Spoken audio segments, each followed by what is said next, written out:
mga amiga, ayan, kamusta na kayo lahat dyan?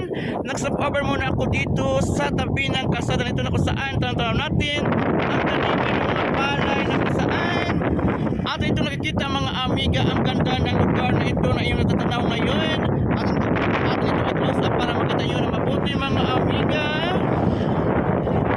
Yan mga amiga, tingnan nyo ang palayan na ito na kung saan handang-handa ng taniman ulit ng mga palay na dahil ito ay nakaararo na mga amiga. Tingnan nyo ng mabuti. Yan, di ba? Napakaganda ng lugar na ito, napakalapad, napakalawak mga amiga. Wow, di ba? Napaka-amazing na view na inyong natatanaw ngayon mga amiga. It's so beautiful and nice view talaga mga amiga. Yan. O di ba? Kita-kita nyo din ang tumpok-tumpok na nyo rin ang mga tumpok-tumpok na mga tayami dito mga amiga. Yan. Napakalakas ng hangin dito. Nakapag-relax ka talaga pag dito ka naghinto muna at tumingin sa lugar na ito mga amiga. Yan o. Nakakawala ng stress sa ating sarili, sa ating mind, at nakapagbigay ito ng ganda, nakapagbigay ito ng saya sa ating mata pag ito ay ating napagmasdan mga amiga. Yan. Tanaw na tanaw natin ang kabundukan doon sa unahan.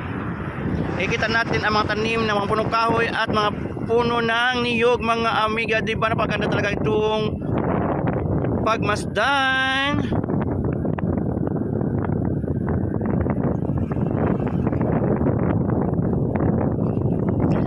At kita natin ang papalubog na ng araw. Ayan.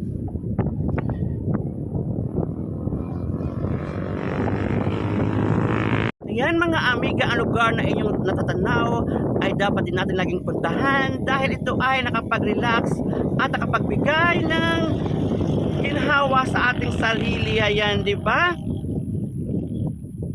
Dahil nga ito ay nakapag-open ng ating mind at isipan na kung ano man ang ating ramdaman sa ating puso, sa ating buhay, ay pwede natin itong ilabas dito at maghinaing sa lugar na kung saan napakatahimik at napakayapa mga amiga. O di ba?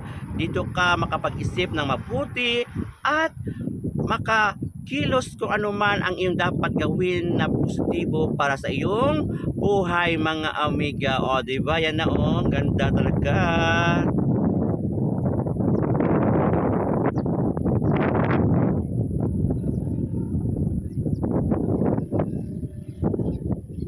Ayan, di ba? Ganda talaga ng sunset din. Ayan mga amiga, natanawin na ang buong paligid na siya nating nahintuan at nakita natin kung ano ito kaganda mga amiga. Sa ngayon ako ay always magpasalamat sa inyo sa pagpapanood ng aking mga videos. Sana dyan na kayo lagi sa akin sa pasubaybay at nagkilikin ang aking mga gina-upload. At sana din kayo ay natuwa, nasiyahan at may nakuhang aral sa aking nakita mga amiga. Yan. See you again for my next video. Bye-bye and love you all my dear amiga, viewers ko, followers ko at sa lahat ng mga taong tumatangkilik sa akin. Bye-bye!